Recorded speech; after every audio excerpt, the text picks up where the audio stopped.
smertesmedicin ofte nok. Og det, så kan vi sige godmorgen til Susanne Sølling Rydding.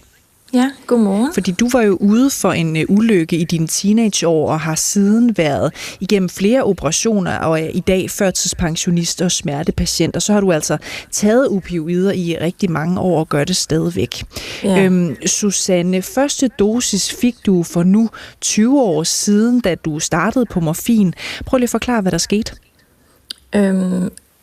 Altså selve ulykken, hvordan jeg er faldet ned, eller var det den konsultation, du tænker på hos lægen? Eller? Hvordan oplevede du at komme i gang med at tage morfin? Hvad var det gjorde for dig? Altså det var jo efter en masse skader og en masse operationer og sådan noget. Jeg til sidst ikke bare kunne gå hjemme og sådan noget, og jeg synes, at jeg var så træt, og jeg så måtte bestille en tid hos lægen, fordi enten havde jeg bare ondt, eller også så sov jeg, og jeg synes ikke, jeg kunne være noget for mine børn mere, så jeg bestilte en tid hos lægen, og vi blev enige om, at jeg skulle på sådan et forløb på sådan en smerteklinik for at se, om der var noget smertestillende medicin, der kunne hjælpe mig, så jeg ligesom kunne få en pause fra de der meget stærke smerter, og så måske holde mig mere vågen i hverdagen, ikke? Og du kommer i gang med morfin, men oplever jo så, at dosis løbende skal øges. Hvordan kan det være?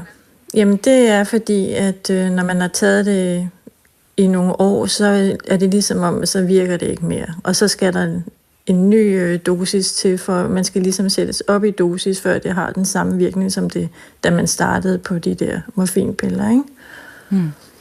Og det gør du så i 5-7 år, øger støt dosis, til det heller ikke er nok at må skifte medicin. Ja, til sidst så synes min egen læge ikke, at det er forsvarligt mere, og han er meget ops på det der med, at hver gang dosis skal øges, så skal jeg ind til en smerteklinik, og så udskriver han så de recepter, som smerteklinikken så vurderer, ikke? Han vil ikke selv stå for det, fordi det synes han jo selvfølgelig ikke, han selv er ekspert i, ikke? Men til sidst så synes han jo også, at det er en for høj dosis morfin, så han tænker måske, at jeg skal trappes ud af morfin, og så op i noget andet, og det sender vi også så mig på en smerteklinik igen, for at få afklaret, hvad det så kan være, ikke?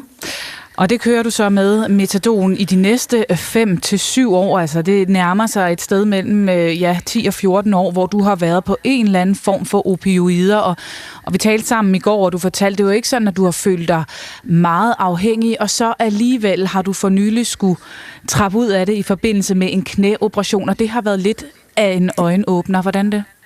Jamen, det var en øjenåbner for mig, fordi det er meget, meget svært at trappe ned. Man får det virkelig dårligt, og man skal tage meget, meget, meget små doser ad gangen. Det er noget, der går over en meget, meget lang periode, hvor jeg skal...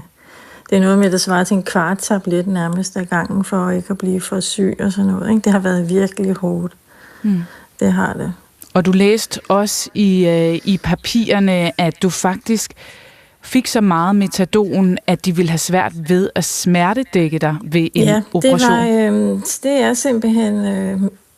det var grunden til, at jeg skulle trappe ned inden den her knæoperation. Det var simpelthen for at give de ortopædkirurger en chance for at smertedække mig efter operationen, ikke?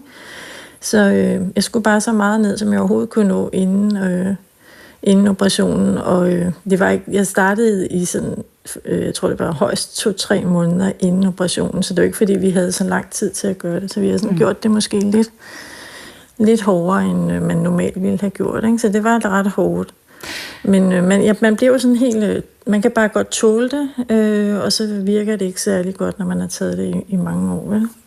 Nej, og det har du altså gjort i som sagt mellem 10 og 14 år. Hvad har det haft af konsekvenser for dig, at du har været på opioider i så mange år?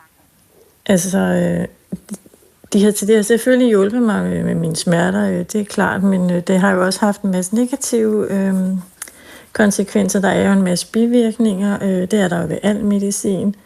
Og det er forventeligt, og det ved man godt, men man vil jo gerne tage de bivirkninger med, hvis man kan få noget lindring for de smerter, man har.